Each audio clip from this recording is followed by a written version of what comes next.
Bismillahirrahmanirrahim. Assalamualaikum warahmatullahi taala wabarakatuh. Alhamdulillahirabbil alamin wa sallallahu ala sayyidina Muhammadin wa ala alihi washabihi wasallam. Amma ba'du. Sudah lama saya tidak merosting Termul. Karena Termul sekarang kurang bergairah ya. Semenjak ditangkapnya Jampinsus. Itu jadi kurang bergairah membahas Mas Roy, jadi malah membahas Jampinsus itu beberapa hari kemarin ya. Jadi kurang bahan kita untuk merosting para Termul. Yang ada malah all hail yang mulia Udin. Itu malah jadi entahlah. Iya sudahlah. Mau gimana lagi ya. Baik.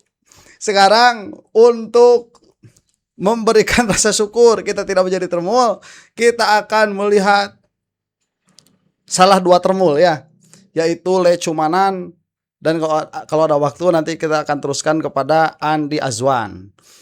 Yang Lecumanan ini kan dilaporkan oleh Mas Roy ke Polda Metro, dan entah ini sudah tindak lanjuti atau belum akan kita saksikan, dan di dalamnya juga ada Rifai nanti.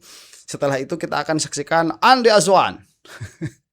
Baik ya, supaya tidak berlama-lama nih, apa yang akan dikatakan? Katanya begini, dilaporkan Roy Suryo, Lecumanan tak sabar ingin cepat-cepat diperiksa Polda Metro. Oh, ini yang bikin judulnya Oke Zone ya. Kalau saya yang bikin judulnya, diduga stres, Lecumanan tak sabar ingin cepat-cepat diperiksa Polda Metro. Itu kalau saya yang bikin judul. Baik, supaya nggak berlama-lama, mari kita saksikan. Check it out.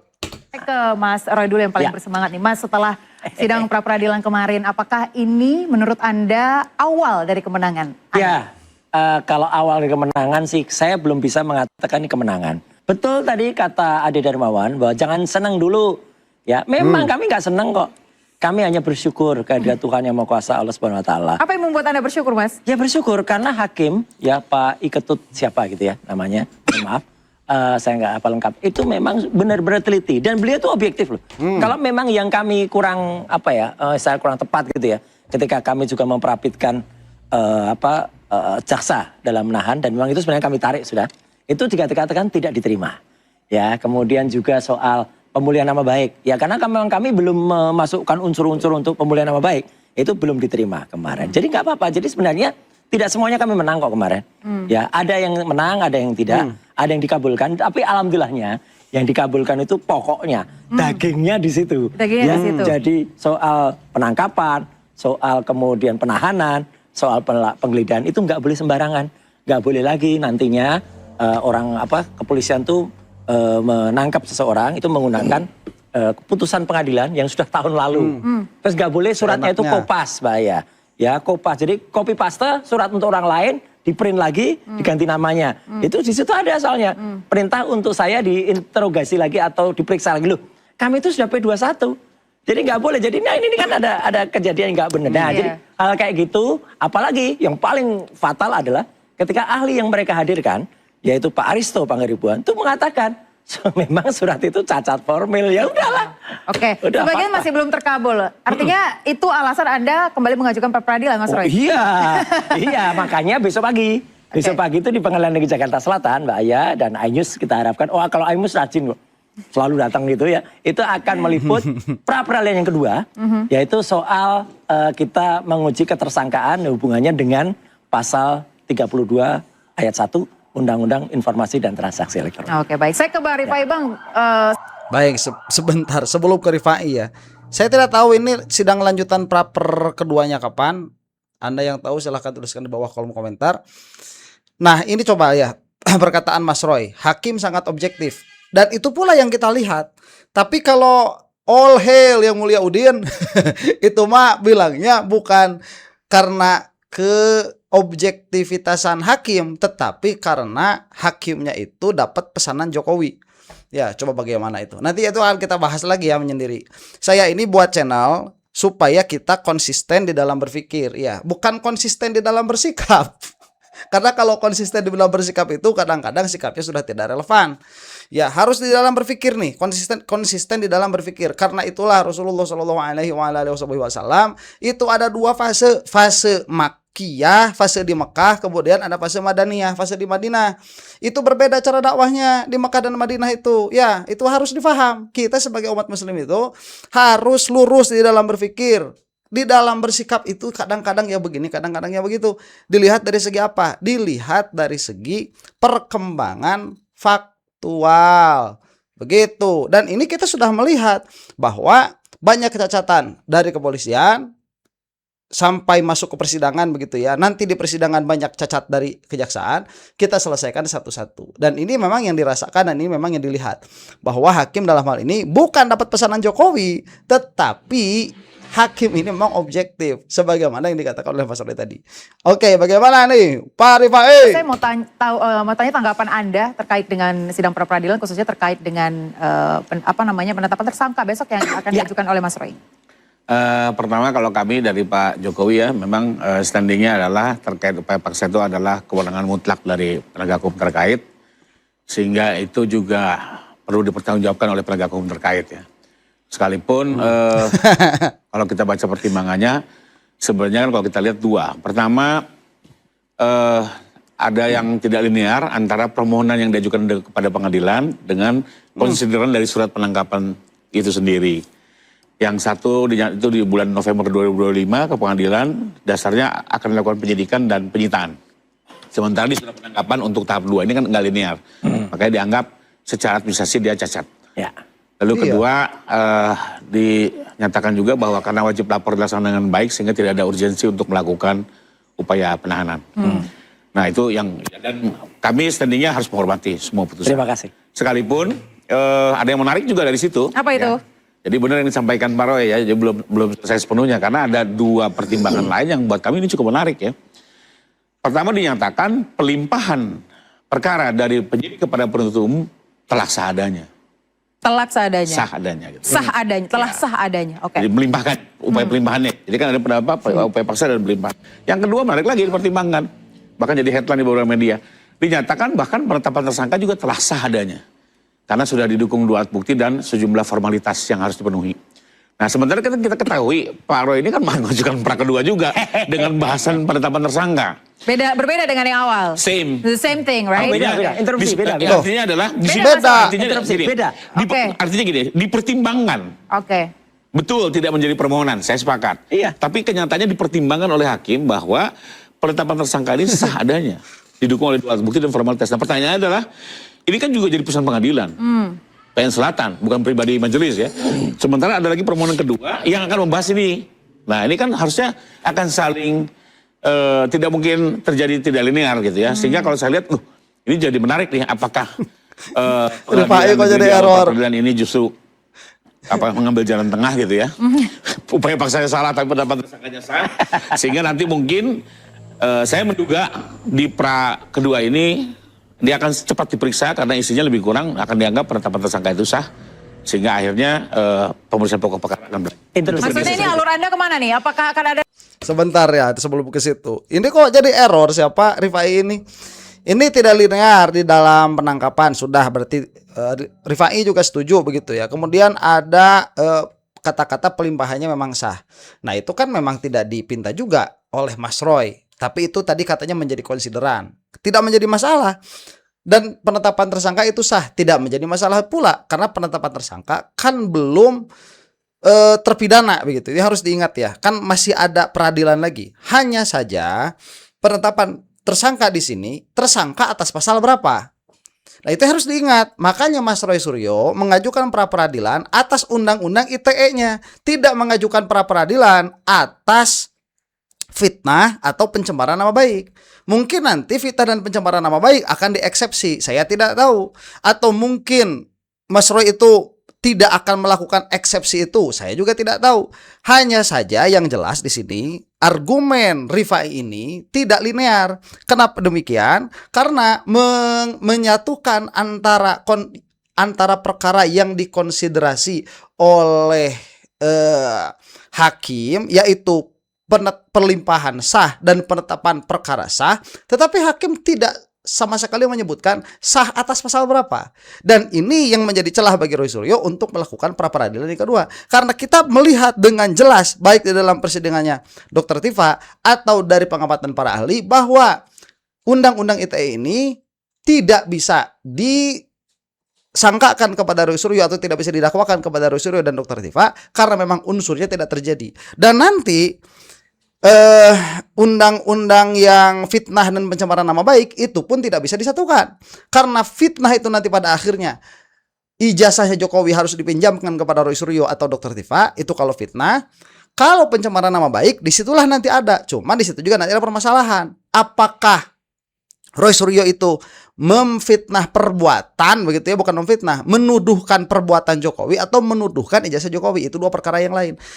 Dua perkara yang berbeda. Makanya masuknya paling nanti yang bisa masuk ke persidangan itu apabila kita mau melihat unsur ya yang masuk, paling salah satu di antara dua ini, fitnah atau pencemaran nama baik. Tidak bisa keduanya. Kalau undang-undang ITE ini harusnya selesai dari awal, nggak masuk begitu. Nah, jangan jadi kayak oleh Mas Udin, jangan. Ya udah masuk aja persidangan, terima saja. Ini 12 tahun ancamannya, ancaman pasal yang didakwakan itu 12 tahun, itu bukan waktu yang sebentar. Ya, ini harus dipastikan dulu apakah unsurnya ada atau tidak. Dan dalam hal ini semua sepakat kecuali Termo, tidak ada unsur untuk undang-undang ITE. Nah, itulah yang diperjuangkan ya. Jangan lagi nanti di framing ini adalah upaya negosiasinya Jokowi. Jangan, ini penegakan hukum. Betul-betul penegakan hukum. Apabila hakimnya bagus, Roy Suryo paling masuk ke persidangan salah satu di antara dua itu, fitnah atau pencemaran nama baik. Dan nantinya ujung-ujungnya RRJ? Oh no. Artinya pra kedua dalam pandangan saya akan ditolak. Akan ditolak. Karena akan ditolak pandangannya Mas Roy. Gini. Gak apa-apa, hak dari Pak Rifai dan juga teman-teman di sana. Karena kan kemarin juga bahaya Pak Rifai, ingat kan? Ada yang sampai bilang 1000% pra peradilan pertama itu akan ditolak. Itu loh si Mak Lampir yang bisa ngomong, boleh dong gitu. Itu 1000% apa gitu. Ya, bahkan ketika pra peradilan yang pertama pun ada acara ini juga dibawa ke sana. Tiba-tiba ada yang interupsi gitu. Pra peradilan kok ada yang interupsi. Ucur ke depan, maka itu penyusup kita sebut.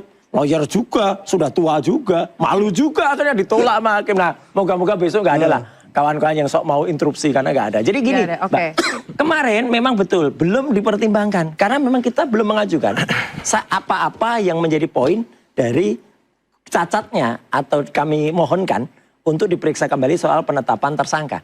Sama seperti penangkapan penahanan, selama ini kalau tidak kita buka, mungkin orang juga tidak tahu kalau suratnya ternyata surat tahun lalu. Ternyata ada kertas yang ternyata itu kertasnya adalah sisipan Kopas. Ada juga perbedaan KUHAP yang dipakai, kitab undang-undang hukum acara pidana yang dipakai dalam surat itu KUHAP baru ya nomor 20 tahun 2025, sedangkan pelaksanaan di lapangan itu adalah KUHAP lama tahun 81. Dan itu lucunya tim hukum dari Polda Metro Jaya itu yakin betul ini KUHAP lama. Baca suratnya, begitu baca KUHAP baru. Jadi besok itu nggak akan Anda bawa juga ke enggak, kalau yang ini kan sudah lewat, sudah menang kita. Dan itu nanti akan ada lanjutannya. Karena konsekuensi dari tidak sahnya penetapan penahanan itu akan berkonsekuensi. Nah, ini saya bocorkan dikit Pak Rifai dan juga semuanya, Bang Lecu dan juga saya. Nah, dan ada pelaporan terhadap orang yang bertanggung jawab terhadap ini. Itu seru nanti. Oke, saya mau tanya tanggapan Bang Lecu nih. Baik, nah itu betul ya. Kita jadi tahu memiliki, jadi sudah bukan opini lagi. Kalau kita berbicara tentang kepastian hukum, sudah bukan opini lagi bahwa kepolisian itu melakukan police brutality dan melakukan tindakan kesewenang-wenangan. Dan Mas Roy Suryo belum mempermasalahkan konsekuensi dari perbuatan kepolisian tersebut. Dan ini sebuah kekalahan untuk polisi yang korup di Polda Metro Jaya, yaitu Udin. Yang satunya lagi ya, ini pendukung Khazirudin itu saya bingung ya. Kalau saya ngomong Jokodok begitu, nggak ada yang protes. Saya ngomong Udin, protes. Mereka itu punya standar moral, tapi standar moralnya itu kesana kena, kesini kagak begitu. Kalau saya katakanlah maki-maki lah, katakan demikian ya. Kalau saya maki-maki Jokowi, mereka tuh gak pernah protes. Saya maki-maki si Udin, mereka protes. Padahal kalau mau pakai standar moral begitu ya. Saya maki-maki kemanapun mereka bisa protes. Ini mah jadi moral tajam ke bawah, termul ke atas. Itu tuh pendukungnya Mang Udin. Oleh Udin. Kalau saya bahas dari awal nggak bawa standar moral dalam berbicara di hadapan publik. Saya nggak bawa standar moral. Yang sopan bodo amat, saya nggak mau sopan. Mereka tidak berhak untuk mendapatkan kesopanan saya. Kamu mau hujat saya, monggo silahkan. Tambah ramai nanti kalau mau komentar. Bagus buat saya mah. Baik. Ini tadi ya. Jadi jelas ada yang kalah di sini. Siapa? Polisi korup. Siapa itu? BH Udin. Nah itu polisi korup kalah telak di hadapan hukum, cuman mereka nggak tahu malu, udah kena kalah nggak tahu malu, ya sudah demikian adanya. Tapi kan itu akan menjadi jejak digital, ya itu akan menjadi jejak imma di dunia atau fil akhirah. Nah yang menarik juga tadi nih, ini ada yang bisa dilanjutkan konsekuensinya. Siapa? Lecumanan ini tadi yang disebut ya, yang sudah diduga stres karena pengen cepat-cepat diperiksa katanya. Kita saksikan. Menurut saya terkait dengan yang namanya putusan pengadilan, semua pihak harus menghormati terhadap putusan ya. Karena saya juga selaku advokat biasanya saya tidak mau mengomentari putusan orang lain. Sebaliknya saya juga berharap orang lain tidak perlu mengomentari putusan di perkara saya, seperti itu.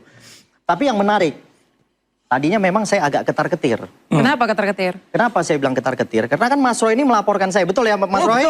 Betul.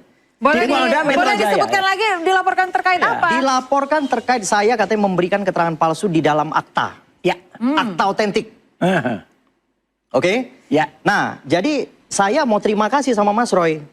Dengan adanya putusan pra-peradilan ini, ya kan, telah menetapkan bahwa penetapan tersangka itu sah, telah didukung oleh 2 alat bukti. Gak ada. Penetapan tersangkanya belum sah.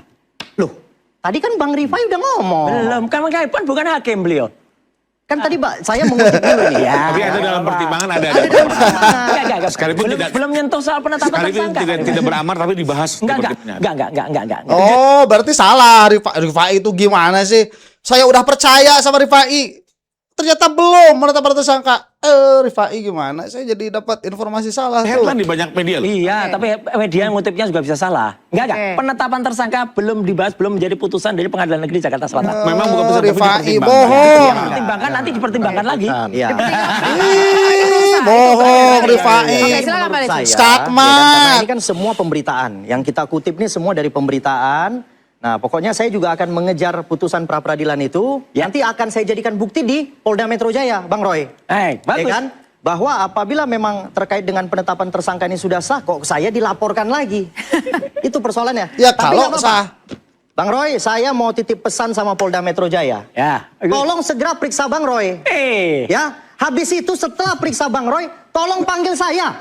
Saya kepengen cepat diperiksa. Bagus. Itu intinya. Iya. Kenapa Anda pengen cepat diperiksa? Ya, karena saya diduga katanya memberikan keterangan palsu di bawah akta Oke. otentik. Saya mau tanya Mas Roy, itu sebenarnya kenapa Anda Jadi melaporkan? gini, Gimana Mas? jadi Bang Lecu itu ikut dalam 3 orang, yaitu Bang Lecumanan, Maret Samuel Sweken, dan juga Andi Kurniawan. Itu kan numpang ketika pelaporannya, meskipun sebenarnya mereka mendahului. Jokowi lapor tanggal 30 April, bertiga ini lapor sebelumnya. Tapi ternyata dalam pertimbangan dan dakwaan jaksa, yang tadi juga dibacakan juga pada sidangnya sahabat saya Dr. Tifa, tidak ada, jadi tidak dipakai pertimbangan-pertimbangan mereka, laporan mereka. Jadi pasal 160-nya nggak ada, kemudian 27 atau 28 ayat 1 nggak ada. Ya, sehingga apa? Mereka ini sama aja dengan membuat keterangan palsu. Menurut Karena Anda layak dipakai dilaporkan Pak tidak, Bang Jokowi. Lecu? Yang Penetapan makanya kan tadi saya tersangkanya, bilang. tersangkanya di Saya Pak bilang, ini Jokowi. sederhana nih, Bang Roy. Gitu, ya. Kan Bang Roy udah diperiksa. Baik, sebentar. Berarti dalam kata lain ada upaya untuk mengkriminalisasi. Nah, upaya untuk mengkriminalisasi di sini adalah suatu tindak pidana kriminal. Hanya saja mungkin delik aduan juga apabila yang dilaporkannya itu tidak menerima. Itu mungkin saya tangkap ya, makanya Lecumanan dilaporkan oleh Mas Roy. Begitu. Karena yang dilaporkan oleh Lecumanan pada akhirnya tidak masuk kepada dakwaan. Mungkin itu yang Saya dimaksud. belum di Polda Metro Jaya. Iya, tunggu aja. Ya makanya kalau bisa cepat Bang Roy. Oke. Karena saya mau minta cepat saya diperiksa. Saya nggak mau lagi. nunggu lama-lama lagi Bang Roy. Saya bocorin dulu daripada nunggu Polda Metro. tunggu saja juga panggilan dari Pengadilan Negeri Jakarta Utara ya. Kalau itu perdata, Bang Nggak apa-apa. Roy. Nggak terlalu menarik. Pidananya iya, perdatanya iya. Dua ini dua ini. Kalau perdata bisa diwakilkan. Saya kan maunya head to head nih sama Bang Roy. baik. Kan? Jangan head to head, ini kita interupsi. Nanti bisa. Jangan dibahas ya. Oke. Saya ke Pak Alkatiri. Pak Alkatiri tadi kita beralih ke persidangan Dr. Tifa nih ya. Tadi di persidangan Dr. Tifa mengatakan bahwa dakwaannya error de objecto dan persona. Apa yang dimaksud dengan itu? Sebelumnya saya akan menanggapi dulu Lex Sumanan karena juga menyangkut Dr. Tifa. Oke. Soal Dia, apa? ya dia juga laporkan Dr. Tifa. Oke. Ya, Tuh, tapi ya, juga kerjaannya laporan begitu dari Pak ya. yang kriminalisasi. dilapor balik oleh Mas Roy kan 28 ayat 2. Ya. Oke. Tapi kami itu di 160, dia juga 3 orang ini melaporkan di 160, yaitu Dan nggak kena. iya, penghasutan. Ah. Yang mana dari awal atas laporan mereka ini sudah diabaikan dari awal. Karena Mas Roy dan dulu ada Resmond ya. Ada respon. Ada Omon, dokter palsu. Si omon-omon. Resmond segala itu pasal 160 itu tidak ada, tidak digunakan. Yes. Berarti diabaikan. Jadi sekarang itu persidangan itu bukan dasarnya laporan mereka, bukan. Tapi laporan Jokowi terbukti di dakwaan itu. Tidak Tapi ada. kan mereka selama ini kan sudah mencemarkan dengan pasal itu, 160 dan sebagainya. Nah ini kami juga mau melaporkan ke 160 ini. Kami tinggal diam karena laporan di 3 orang itu, tadi, Lex Sumanan, Lex Sumanan, Andi Pak Kurniawan dan Maret Samuel Swekan. itu ada di status tersangkanya Dr. Tifa. Di konsiderannya. Tapi di isinya nggak ada. 160 itu sudah diabaikan kan? 160 itu kan sudah tidak diperbolehkan karena baik putusan MK maupun namanya KUHP yang baru yang dimaksud 160 itu Oke. adalah.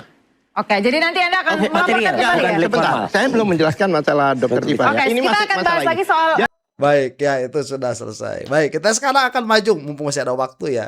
Kita maju ke ini nih, Andi Azwan yang sudah lama tidak saya reaksi ya, karena banyak orang udahlah nggak usah direaksi. Tapi ya ini demi untuk apa ya? Demi untuk menampakkan yang seharusnya, maka kita kadang-kadang harus menampilkan yang tidak seharusnya. Jadi untuk menampakkan yang benar, yang salah harus dibahas dulu begitu ya. Ya udahlah nggak apa-apa. Yang nggak mau lihat Andi Azwan boleh pakai kacamata atau tutup mukanya pakai jempol begitu ya, atau pakai lakban. Silakan. Nih kita saksikan Andi Azwan. Anda kembali bersama kami, kita akan lanjutkan dialog kami. Bang Andi, jika sudah berkali-kali menyatakan bahwa Pak Jokowi akan hadir dalam persidangan, tapi kan kita ketahui ini berdasarkan undangan lupa saya, dari bukan JPU Andi dia ataupun ya. permintaan dari hakim. Bagaimana ini? Ya harusnya begitu gitu loh. Jadi kan kalau beliau kan saksi pelapor ya. Ya kalau absolut ya itu beliau harus hadir. Kalau enggak ntar mereka bebas untuk itu gitu kan. Saat hadir apa yang nanti akan Ya disampaikan? jelas ya beliau sudah siap lah. Kalau dikatakan wah ntar mentalnya begini-gini, enggak, beliau itu sangat tahan banting lah. Ya, masalah mentality ini. Emang ada Nggak ada pernah masalah yang untuk itu. Beliau nanti akan hadir, dia akan membawa ijazah SD-nya, SMP-nya, walaupun nggak diminta pun dia akan bawa.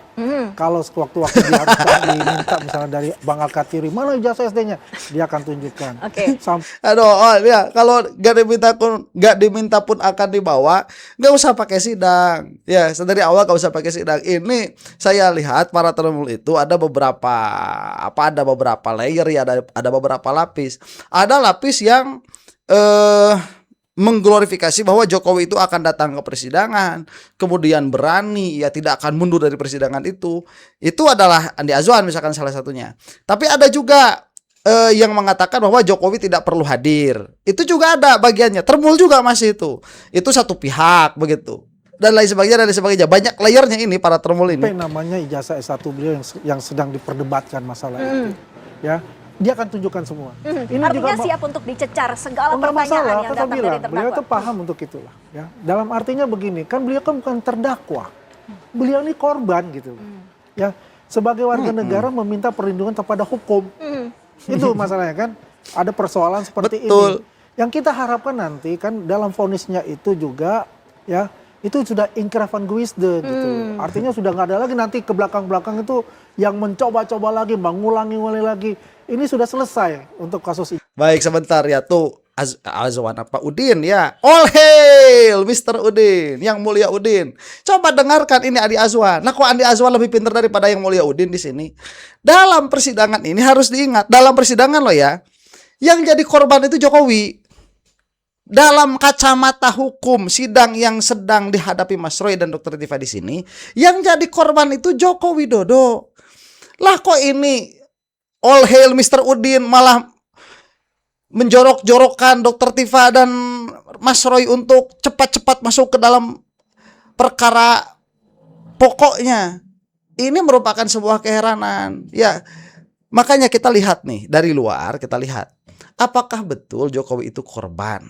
Kita lihat dari luar ya, bukan dari persidangan. Kan bukan. Lah wong Jokowi itu musuhnya, Jokowi itu ijazahnya palsu. Lah kok jadi korban? Tetapi saat masuk ke persidangan, lah kok Jokowi jadi korban? Ini harus kita lawan. Ya playing victimnya Jokowi ini. Bukan dengan cara Mas Roy dan Dr. Tifa dijorok-jorokin supaya masuk ke pokok persidangan. Lah wong belum tentu juga Jokowinya itu bawa ijazah. Ini harus difahami dengan kepala dingin oleh all hail Mr. Udin dan rakyatnya. Ya sampai ada bahasa termud. Kok termud sih? Ternud ya, ternak Udin. Sampai ada bahasa begitu di kolom komentar ya. Aduh. Ijazah itu sendiri. Gitu. Itu yang kita harapkan tuh nantinya. Bahwasannya selama ini kan banyak banget itu. Digoreng-goreng Pak Jokowi tidak akan hadir begini ya. Ya, dan beliau itu berkali-kali juga mengatakan, yang terakhir pun waktu di Solo dia mengatakan saya akan hadir, secara fisik saya akan hadir gitu. Ya, even nanti kalau misalnya ya Roy Suryo itu dia juga akan hadir. Baik Bang Al-Kartiri ini sepertinya serius ya akan hadir. Ini bagaimana pendapatnya? Enggak, tadi dikatakan bahwa ini supaya nanti ke belakangnya tidak terjadi hal-hal seperti ini. Tapi kalau terbukti palsu, ke belakangnya juga tidak ada presiden yang pakai ijazah palsu lagi. Ya ini sebagai contoh juga kan. Satu, kedua, agak dan proses persidangan ya supaya lebih transparan. menarik ya. Dia seharusnya antusias Pak Jokowi itu dalam melapor. Ada kata-kata saya akan hadir jika dipanggil, diundang. Tapi kan tidak bisa Nggak bisa dong, masa muncul mendatangi dalam artinya kan persidangan, bukan? saya akan Harus hadir, diundang. titik. Oke. Kalau nggak diundang, terus nggak hadir, kan begitu. Oke, kalau tidak diundang, dia bertanya kenapa dia diundang. Dia pelapor yang harus di sana membuktikan bahwa dia benar. Tapi kapasitasnya hadir dalam persidangan Ya apa, harus Pak kalau Jokowi? pelapor, apalagi tidak Saksi. aturan absolut. Ini kan mengenai dirinya, masa diwakilkan orang lain? Iya. Karena ini kan ada situasi kebatinan yang harus disampaikan. Gimana dalam dia menyampaikan? Seharusnya. Yang tadi Pak Subarji katakan, dia harus buktikan bahwa dia memang dihina, dia harus buktikan. Dan bagaimana kalau nyuruh Ada orang? berapa pertanyaan yang Ada nanti akan dicucar? Ya kalau dari saya mungkin 100 kali. Wah, Ya banyak benar-benar sekali. serius. Baik. Banyak. Baik ya itu. Mudah-mudahan ya datang Jokowinya. Kalaupun ini akan masuk ke pokok perkara, pada waktunya akan masuk kok. Ya, tenang saja. Terus jangan sampai diglorifikasi dulu di belakang bahwa ini Jokowi sudah ada pesanan terhadap hakim supaya ini eksepsinya diterima, kemudian pra peradilan diterima. Ya jangan dulu ke sana. Wong itu adalah analisa yang tidak ada buktinya. Yang ada bukti jelas-jelas di hadapan kita ini adalah pasal-pasal yang dipaksakan. Demikian, semoga kita semua ada dalam maghfirah Allah Subhanahu wa taala. Termul semoga cepat binasa. Untuk Anda yang bukan termul, wallahu taala a'lam bishawab. Assalamualaikum warahmatullahi taala wabarakatuh.